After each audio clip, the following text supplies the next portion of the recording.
여러분들께서는 지금부터 코리안 채널 TV와 함께 하십니다. 이 방송은 타임워너 케이블 TV를 통해 로스앤젤레스 그리고 로스앤젤레스 근교에서 여러분들과 함께 하실 수 있습니다. 이 프로그램에서 여러분들께서는 새로운 소식 그리고 화제의 인물들을 만나실 수가 있습니다. 자, 오늘 방송 시작합니다. 시청자 여러분 안녕하십니까, 나영욱입니다. 저희들은 지난 6월 달에 이미 이 시간에 그 북풍에 관한 얘기를 했습니다.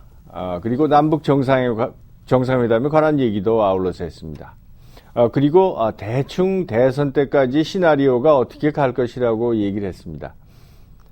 많은 분들이 의아해 하셨지만 특히 이한범 박사님께서 그 시나리오를 그대로 조목조목 확인까지 해주셔서 여러 가지 얘기도 있었습니다.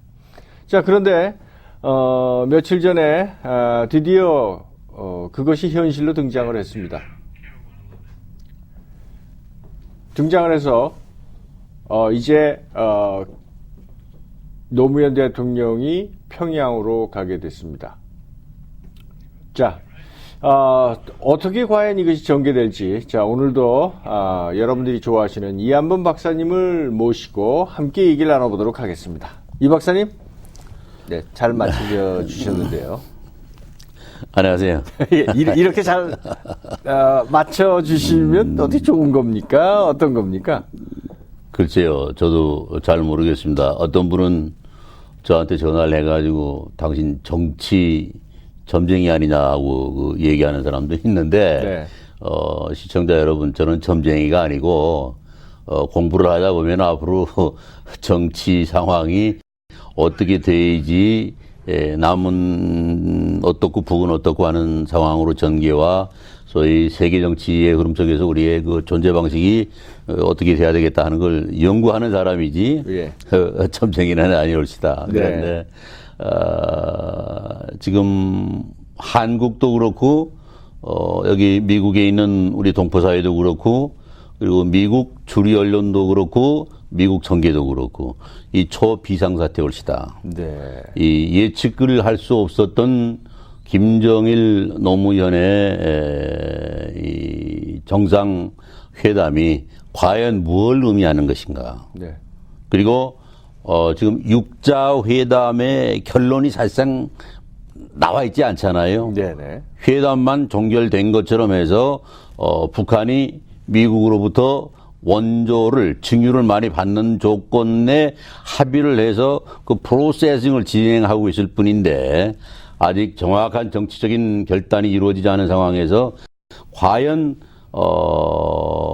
한반도의 60년 분단 상황에서 이 정상이 만난다는 건 두 번째거든요. 네. 근데 첫 번째 2000년대 6.15 김대중, 김정일 미링이라는 거는 소위 김대중 전 대통령의 술수 또 그의 능수능란한 정치적 그 사기술 이거에 의해서 형성이 된 거고 사실상 이북은 김대중 전략에 말려서 그 회담이 이루어졌다고 저는 평가를 하고 있습니다. 네. 또 그거를 미국 언론에도 제가 기고를 해서 발표를 한 일도 있는데요. 먼저 우리 나인카님이 지금 지적하신 대로 미중유의 화제가 되고 있는 이번 노무현 김정일 회담. 이 회담은 아무런 의미가 없고 해서도 안 되는 거고 또 이북의 소위 김정일 정치 권력 구조를 움직이고 있는 팀들의 전략에 지금 넘어갔다. 저는 이렇게 좀 생각을 하고 있습니다. 네. 왜냐하면 나이가 아시다시피 노무현이라는 대한민국 대통령은 오늘 방송이 나간 이 시간 이후로 130일 이후에는 대통령이 아닙니다. 그 무슨 말씀이냐면 2월 19일 날 선거가 끝나면은 그날 이후에 그 사람은 대통령이 아닙니다. 새로운 대통령이 이 나라를 끌고 갈 수밖에 없는 이러한 상황에서 130일 남겨두고 대한민국의 통일, 민족의 공존, 세계 평화의 기여, 육자회담의 어젠다를 총정리해서 한반도가 발전해 나갈 수 있는 평화적 로드맵을 제시할 수 있는 이런 회담에까지 이게 갈 수가 있겠는가? 절대 전 갈 수가 없다고 보고 있습니다. 네. 그렇다면은 잘 아시다시피 노무현 대통령은 국민들의 열화와 같은 지지와 기대 속에서 당선이 돼서 대통령 하는 5년 동안에 한 번도 국민들로부터 환영을 받거나 잘했다고 칭찬받아본 일이 없는 소위 문제아 중에 문제아였습니다. 네. 그런 그가 130일 퇴진을 앞두고 대한민국이라는 4,500만을 대리해서 가서 뭘 사인을 할 것이며 어떤 책임을 져야 될 것이며 이 통일에 대한 어떤 그 평화의 문을 열 수 있을 것이며 이 또 보나마나 이건 이 어린애들한테 물어봐도 이 명확하게 한 거는 북한이 아마 엄청난 걸 요구를 할 겁니다. 왜? 김대중 정권에게 쏘갔기 때문에 이번에는 안 쏘는다. 그래서 김대중에게 울고내야 될 걸 이번에 아마 노무현을 통해서 울고내려는 전략을 지금 수립을 해놓고 있을 겁니다. 이 박사님 잠깐요. 네. 지금 이 박사님께서는 김정일이가 김대중 전 대통령한테 많이 울거내지 못했다고 말씀을 하셨는데요. 네. 저희들은 많이 울거낸 거로 알고 있는데 아니올시다. 그거를 일반인들이 모르고 정치 상황에서 몰라서 지금 간퓨즈 되고 있는 입장이 많은데 혼란스러운데 말이죠. 예를 들어서 지금 나인카님이 김대중 회담에서 말이죠. 10억 불 경제 원조라는 건 공식화되어 있었지 않습니까? 네네. 그런데 사실은 거기에서 6억 불밖에 김정일이 가지 않았습니다. 그러면 그 나머지 돈은 어디 갔느냐? 4억 불이요? 네. 하는 게 지금 국제정치가에서는 지금도 화제로 회자가 되고 있고 좀 이북에서는 아직도 그 돈 약속 지켜라 하고 독촉을 하고 있는 그런 상황에 있는 걸로 저는 지금 알고 있습니다. 그렇다면은 노벨상 취득을 위한 야망 때문에 뭐든지 다 드리겠습니다 하고 했던 김대중 씨의 그 약속이라는 거는 현실화되지 않았기 때문에 또 그거 외에 다른 명목으로 돈이 얼마가 갖고 얼마가 지불되어졌는지는 nobody knows. 이런 상황에서 이번에 노무현 정권의 외교 능력이나 정치력이나 이런 거에 의해서 남북 정상회담이 성사되는 건 아닙니다, 이게. 네. 틀림없이 비하인드 뒷 무대에서 그 늙은 야욕의 사나이 김대중 팀의 워킹 플랜이 뒷받침이 돼서 지금 이 회담이 이루어졌거든요. 네. 그렇다면은 노무현 대통령이 이번에 가서 김정일을 이해시키고 설득시키고 국가와 국가 그러니까 북한이라는 국가체제와 남한이라는 국가체제에 대한 그 정당한 수위를 조절해낼 수 있는가? 현실적인 문제를 해결할 수 있는가? 두 번째, 북핵 문제를 평화 로드맵으로 이끌어낼 수 있는가? 세 번째, 통일의 문을 열어서 남한이나 북한에게 60년의 한을 풀 수 있는 가능한 길을 열 수 있는가? 네 번째, 동족 간에 쌓여있는 깊고 동굴처럼 엉켜있는 소위 불신의 감정을 해소시킬 수가 있는가? 다섯 번째, 만약 오늘 밤에 우리가 토크쇼 하고 있는 이 순간에 김정일이 심장마비가 나서 안 죽어버리는지 보장이 없을랑요? 네. 그랬을 때 대한민국 정권은 어떠한 대안을 가지고 대책을 세워서 준비되어진 미래 정책이 있는가? 그 다음에 미국과 지금까지 이북은 지금 이상한 자만금에 빠져 있거든요. 왜냐? 미국이 지금 악의 축, 땅패 국가, 그 다음에 저번 우리 쇼에서도 말씀드렸습니다만, 위패, 가짜 돈 찍어서 먹고 사는 불쌍한 나라로만 평가를 받아왔는데, 육자회담에서 형태야 어떻게 됐건 미국을 극복시켰고, 미국을 뛰어넘었고, 미국을 이겼다는 지금 자만감에 빠지고 있습니다. 빠져 있습니다. 네. 이러기 때문에 지금 한반도에서 우리 이 동북아시아존에서 우리 한반도가 지금 취해야 될 정치적인 이니셔세이션을 김정일은 아마 이 북한 위주로 갈 수밖에 없고 가야 된다. 왜? 우리는 강력한 핵무기 체제를 가졌고 대한민국은 지금까지 미국이 가지고 있는 핵 우산 속에 숨어가지고 어린애가 엄마 아빠 젖주세요 하고 보채듯이 자기 체제들을 미국 눈치 보면서 유지를 해왔지, 무슨 이북에 대항할 수 있는 미사일이라든가 핵무기 핵체제라든가 이런 건 전무하기 때문에, 심지어 북한 노동신문은 말이죠, 김정일 장군의 지명을 받은 남한의 지도자가 대통령이 될 것이다, 이렇게 공식 커뮤니케를 발표하고 있습니다. 그 말 때문에 그게 이 작년에 북한 노동당 신문에 6번이 발표가 됐습니다. 그 영향력 때문에 이 소갈머리 없는 국무총리 하던 이해찬이라는 사람도 북한에 뛰어가서 뭔가를 모색하려고 그랬었고, 통일은 장관을 하는 정동영 후보도 뛰어들어갔었고, 지금 우리 앵커께서 상당히 관심을 가지고 있는 손학규 후보도 가서 그들이 말하는 김정일 장군을 아련하려고 가서 기다렸었는데 아련을 못하고 그냥 왔었고, 또 김근태 전 당의장 이 친구도 가서 그분을 한번 아련을 했었고, 뿐만 아닙니까?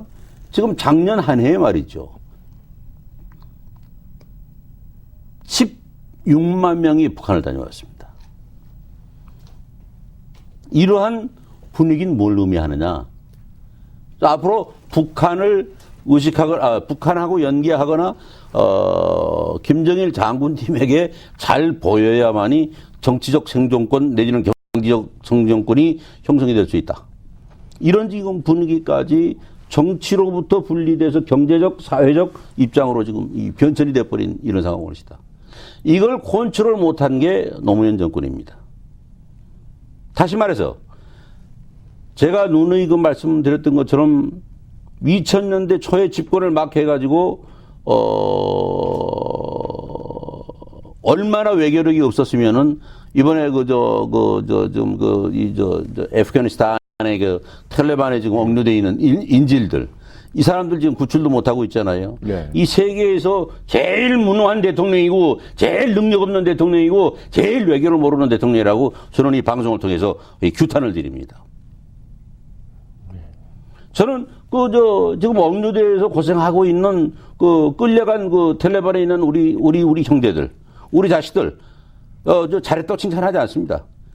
뭘 잘났다고 자기들이 성공한다고 가가지고 저렇게 잡혀가지고 많은 사람들의 마음을 아프게 하고 고통스럽게 하는지는 모르겠습니다만은, 진정으로 노무현이라는 사람이 대통령이고, 으로서의 의무감이 있고, 대통령으로서의 자기 의무를 다 할 수 있는 마음의 준비가 돼 있고, 그리고 외교를 알았다면은, 억류되어진 그 다음날 바로 텔레반에 날아가서, 텔레반 대표하고 만나가지고서 나를 구속시키고 이 사람들을 일단 풀어라.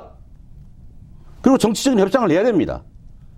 이래서 자국민을 보호해내는데 생명 바칠 줄 아는 이러한 지도력과 외교력과 어떤 결단력이 있어야 되는데 그걸 못했지 않습니까? 그래서 바보 같은 밑에 아들만 보내가지고 가서 또 구경하듯이 왔다 갔다가 지금 거의 한 달이 돼가는데 우리 인질 하나 석방 못 시키는 저런 무능한 사람이 어떻게 가서 노련한 소위 이 동북아, 동남아 그리고 전 세계 정치를 지금 요리하려고 지금 야욕에 불타 있는 김정일 집단을 뛰어넘고 극복해서 우리 민족에게 새로운 비전과 야망과 꿈을 줄 수 있는 희망 체제로 끌어들이는 회담을 해낼런지 기대하기가 어렵다는 말씀입니다. 어려운 게 아니라 거의 잘 못 될 겁니다. 그런데 왜 굳이 이번에 가는가? 제가 가만히 어젯밤에 분석을 해보니까 5년 동안 국민들에게 큰 질타당하고 불신당하고 욕만 먹었기 때문에 이번이 회담 하나로 5년간의 실수를 많이 하겠다. 하나 아주 그 야멸찬 계획을 가지고 어딥니까? 중앙정보, 국정원. 네. 국정원에 어떤 샌드위치맨 하나를 내셔서 이 김정일로 가정을 해서 지금 가상 이 대화를 해가면서 지금 연습을 하고 있다고 그래요. 이거 그렇게 하는 게 아니에요. 제가, 나인카님께 언니가 말씀드렸습니다. 정치는 살아있는 생물이라고. 나인카하고 저하고 모르는 사이에 지금 5년이나 7년 만에 처음 만났어요. 대화를 할 때 우선 나인카님의 눈동자, 목소리, 표정, 몸에서 풍겨나오는 분위기, 이거에 의해서 대화가 진행이 돼야 되고 창조적인 아이디어가 나와야 되고 그 아이디어가 틀릴 때는 그거를 하나로 합일시킬 수 있는 공감대 형성을 리드해 나가는 리더십이 있어야 되는 거고 하는 게 이게 외교고 어떤 열매를 맺어내는 그걸 따내는 정상 외교를 할 수 있는 방법이지. 지금 무슨 국정원 직원 하나 데려다 놓고 이걸 김정일이라고 그러고 난 너무 했는데, 어떠십니까? 저는 이래 하겠습니다. 달래는 거 다 드리겠습니다. 그러니 이번에 북풍이 불도록 우리가 지명한 대통령, 후보, 이 사람 좀 지명해 주이소. 이 말을 좀 유도해 내기 위해서 가고 있는데, 심지어는 이 북한에 그걸 부탁을 한 것 같아요. 노동신문이, 그저께 뭐라고 그랬느냐. 이번에 김정일 장군께서 지명하는 후보가 만약 대통령이 되지 않거나 한나라당의 후보가 대통령이 되면은 남한은 핵 미사일이 공격을 해서 불바다를 만들어 놓을 것이다. 하고 진짜 이 정식 노동신문의 커뮤니케를 발표를 했습니다. 제가 그 신문을 가져와서 시청자 여러분들에게 이거 다 보여드리려고 이 준비를 했어야 되는데 그냥 나와서. 근데 아직도 그런 공갈을. 지금 하고 있어요. 했습니다, 그걸. 그리고, 방송을 통해서도, 어바이 장군께서는, 만약 이런 경우에는 불바다를 만든다. 하고 이 얘기를 하고 있는 상황일 것이다. 근데 이 박사님. 네. 그러면은 실제로 두 가지로 질문을 드릴 수가 있겠는데, 첫 번째는 그만큼 김정일의 그 영향이 남한 정치에 미치는 영향이 크다는 얘기인 것 같습니까? 그리고 두 번째는 만약에 한나라당 대표가 대통령이 되면 실제로 그야말로 막 가는 식으로 가게 된 그러한 현실이 올 건가요? 그거 좋은 질문인데, 그거는 그런 의미가 아니고요. 쟤네들의 이 3차원적인 정치적 전략 올시다. 이렇게 협박 공갈을 해놔야지. 예. 누가 오든지 오게 돼 있다 이겁니다. 군사적 문제 때문에 와야 되고, 미국하고 전 세계가 공동 참여하고 있는 육자회담의 결말을 한반도가 어느 정도 실마리라도 잡아가지고 미국하고 잘 협상을 해나가야지 한반도는 살아남을 수 있다. 이런 계산을 미국은 하고 앉아 있거든요. 이북은 하고 앉아 있거든요. 이래서 너희들한테 떡고물이라도 줄 테니까 와라. 그런데 대한민국 이 정신없는 신문들은 노무현 정권이 지금 남북 정상회담을 이끌어냈다 하고 표현을 하고 있는데 이거는 이 바보들의 장난 같은 소리입니다. 절대 노무현 정권이 이끌어낸 게 아니고 이북에서 시적절한 타이밍을 노려서 지금 12월 19일 선거에서 당선된 대통령하고 회담을 하려면은 예를 들어서 쌀 10가마를 얻어올 수 있는 걸 5가마밖에 못 얻어올 것 같단 말이에요. 예. 그러니까 미리 지금 사인 받아 놓으려고. 그거 불러내는 겁니다, 지금. 정말 애들 장난 같군요. 그럼 이 정치는 장난이에요. 그렇기 때문에 내가 늘 말씀드리지 않습니까? 이 정치는 생물이다. 살아있는 동물하고 똑같다. 그러니까 잡아 맥히지 않으려면 정신 차려야 된다. 정신 차리지 않으면은 언제 맥힐는지 모른다. 그러니까 항상 눈을 뜨고 영혼을 바라보듯 미래를 투시하는 정신력을 길러야 된다 하고 내가 늘 말씀드리는 이유 중에 하나가 그런 건데, 만약 이번에 가서 노무현이 아무것도 못 오지 않습니까? 그럼 노무현 정권만 끝나는 게 아니라 이걸 노심초사 좋은 효과를 기대하고 있는 김대중 전 정권까지 함께 망해 들어가는 길로 들어가게 됩니다. 근데 북에 가서 얻어올 게 없지 않습니까? 뭐가 있어야 얻어오죠. 아니죠. 그건 큰 잘못입니다. 지금 우리가 북에 가서 얻어내는 게 무슨 경제적으로 우리처럼 갖다 퍼주기, 또 경제적인 지원, 비료, 쌀, 이거를 줬으니까 우리도 얻어오는 거, 그게 문제가 아니라, 일단은 70만의 육군이 6회 공군의 병력을 가지고 있고 125만 명의 병력을 가지고 있는 북한이 그 병력 수가 문제가 아니라, 예를 들어서 미사일이나 핵을 남한에 한 방만 갖다 떨어뜨리면 일단 자중 질환이 일어나 가지고 한반도는 이 파멸의 길로 가지 않을 수 없는 그런 상황이란 말이죠. 네. 그러니까 가서 얻어올 수 있는 게 뭐냐? 최고로 중요한 건 경제보다도 남북한 간의 갈등 구조를 해체해서, 예를 들어서 지금 나인카님 이만할 때 6.25 터져 가지고 전쟁 협정 휴전 협정을 한 일에 지금까지 우리가 이 나이 되도록 휴전 협정 상태 아닙니까? 예. 이 얼마나 어처구니 없는 비극의 나라입니까, 우리가? 그러니까 이거를 휴전을 정전 협정으로 바꾸자. 예. 다시는 우리가 군사 침략을 안 하는 협정으로 바꾼다. 그 다음에 125만 명의 병력을 이북은 절반으로 줄이고, 이남은 70만의 병력을 3분의 1로 줄이고 해서 그 군사에 들어가는 돈, 그거는 산업화로 경제 발전에 투입하기로 한다. 그 다음에 우리는 민족 통일을 위해서 공동위원회를 형성을 한다. 그 다음에 신음하고 앓고 있는 대한민국의 1000만 이산 가족들의 고통인 자유왕래를 보장한다 하는 거 해놓고 나중에 또 막아버리더라도 이번에 노무현 김정일 사인 딱 해보세요. 그리고 그걸 공동 커뮤니케다 하고 발표해보세요. 그러면요, 우리 민족은 조금 문제가 많이 있는 게 뭐냐, 그거에 쏘가가지고 또 속는 건가요? 그렇죠. 또 쏘가서 냄비차를 바글바글 끓여가지고 노무현이 지명하는 저 후보 찍어야지. 그리고 한나라당에 설당이 없게 됩니다. 그럼 그걸 내다보시는 건가요? 저는 그걸 보고 있습니다, 지금.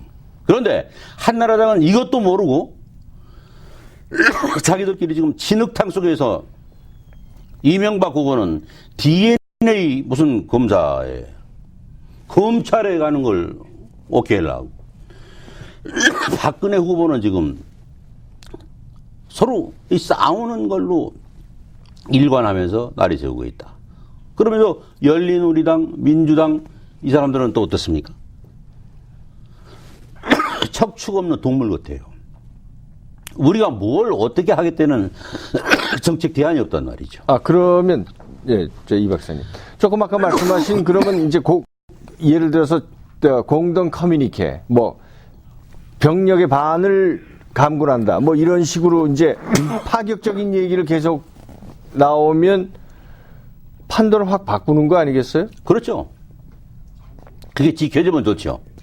그런데 아직 한 번도 이 공산주의 내지는 사회주의 정치 권력자들은 공동 커뮤니티에 대한 약속을 지켜본 사실이 없습니다. 그러면은 한반도를 위해서는 이번에 노무현 대통령이 평양 가는 거는 좋은 일이 아니군요. 아니죠.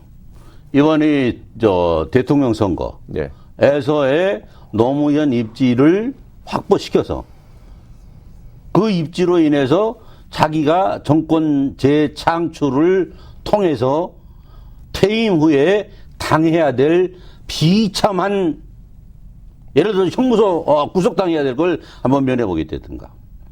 더불어서 보너스로 김대중 정권에 속했던 사람들도 같이 당해야 될 걸 정치적 면제를 받아보겠다든가 하는 야욕이 95% 숨어있는 게 이 남북 정상회담의 그 목표일시다. 그러면 그 가지 못하게 뭐 반대를 해야 되는 거 아니겠습니까? 아니죠. 아주 진실한 대화를 할 수 있도록 국민들이 요청을 해야 되고 이번 회담을 통해서 뭘 얻어와야 된다.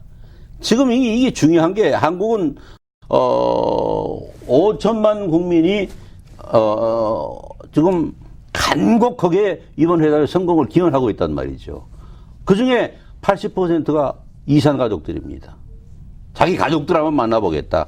지금 이산 가족의 그 연세 드신 분들이 되게 70대, 80대 벌써 그렇게 되시지 않았습니까? 네. 그럼 내일 죽을지 모레 죽을지 모르니까 고향에 한번 가보고 고향에 진짜 한번 만나보고 죽어서 거기 가서 뼈라도 한번 묻어볼 수 있는 이런 정치 풍토가 만들어진다면 얼마나 좋겠는가. 또 기독교인들이 하나님한테 간곡하게 기도하는 그러한 마음으로 지금 기다리고 있단 말이죠. 근데 이걸 충족시켜줄 수 있는 회담이면 좋은데 그럴 가능성은 없죠. 이 토크쇼에서 대단히 죄송한 말씀입니다만 그럴 미래가 보이질 않습니다. 예. 그럼 이 박사님 오늘 말씀 감사하고요. 네. 시간이 다 돼서 여기서 헤어지겠네요. 다음 주에 또 미진한 얘기는 다시 하도록 하죠. 그러시죠. 예. 네. 이 박사님 안녕하십시오. 네, 고맙습니다. 시청자 여러분 함께해 주셔서 대단히 감사합니다.